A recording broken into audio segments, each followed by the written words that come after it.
nagpakadulubhasa itong taong ito sa panloloko eh. Itong nagngangalang Norman Mangusin. Oh, Basher, pasok na. Andito na si Norman Mangusin.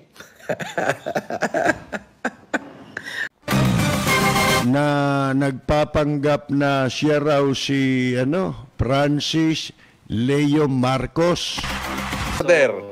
Order. Yung bang Francis Leo Marcos, capital letter? Yes, boss. Francis Leo Marcos. Pagka capital letter at hindi siya small letter means I am Francis Leo Marcos. Yes. Kasi capital letter yan. Kinonsidered na yan. Okay. Na ang unang sabi, siya raw ay anak ni Marcos. May kwento siya noon may video yan. Anak ako ni Ferdinand Marcos. Senior. Kay Doña Remedios Carino Antonio. At pagkatapos, nung bandang huli, ang kwento naman, o sa ibang pagkakataon, ang kwento naman niya, anak daw siya ni Dr. Pacifico Marcos.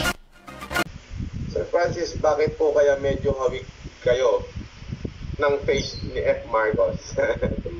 Ang tatay ko po ay si P. Marcos. P. Paking. Pacifico. Edralin Marcos. Natatandaan ko pa nakiramay din ako kahit papano, kahit di ko ganong kilala yun hindi ko naman kilala yun si Dr. Pacifico Marcos. Pero nung namatay po yun, nagpunta ako ron. Hindi ko nakita mukha niyan Nakita ko ron, katabi ko. Si dating tourism minister, Jose Aspiras. At saka sa tabi naman niya, nagkukwentuhan sila, si Bongbong Marcos. Lintik ang memorya ko paminsan-minsan mga kaibigan Maniniwala ba kayo? Di pa uso yung computer. Mga kaibigan may mga tagpo sa buhay ko na hindi pa ako nag-aaral. Maliit pa ako, siguro mga 3 years old, mga ganyan, 2 years old. Naalala ko pa Oo, malinaw pa sa memorya ko nakikita ko yan Maraming mga pangyayari na hindi ko nalilimutan.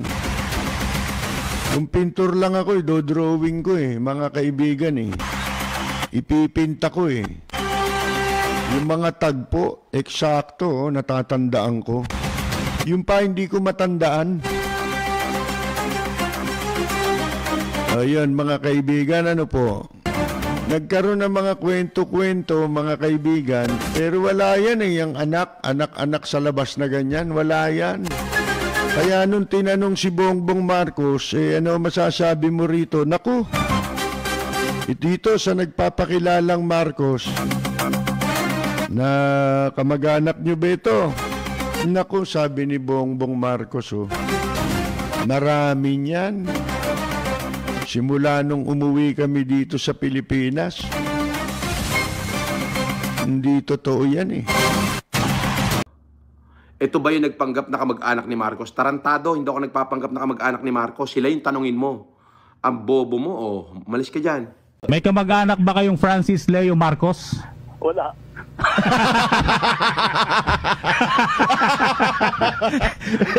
Baka hindi nyo kamag-anak, baka kapatid ninyo. Siguro. Hindi, hindi lang marami yan. Maraming ganyan. At ano ginagawa. Pero napapanood nyo ba yung video niya? Hindi naman talaga kasi wag nyo nang panoorin, baka mag-positive ulit. Marami ka dyan, hindi ko na pinapansin. He is one of many. Marami nang ganyan. So, babayaan mo sila. Kung yan ang ginagawa. Ang sinasabi lang namin, pagka Ayan ha, maraming Huwag kayong nag-aabang, maniwala dyan. maraming nag-aabang Kayo kasi. sa amin Kung sino yung totoo, sino yung Oh. hindi. Alam niyo kaya namin naitanong, Senator, tambak ho kami ng tanong dito. Dito sa stasyon, may kinalaman nga diyan sa Francis Leo Marcos na yan na sinasabing kamag-anak ninyo. Oh, nagpapakilalang kamag-anak ninyo. Hindi ko alam kung saan nanggaling yan. Hindi, unang-una hindi talaga yung Marcos. Pero maganda pagkakasalita ni Bongbong, hindi garapalan po. Pero itong hayop nito, mga kaibigan, ito baka magulat kayo pag pinarinig namin sa inyo at ipinapanood namin sa inyo yung video ng mga pinagsasasabi nitong taong ito. Wala nang matutuwan tao dito eh.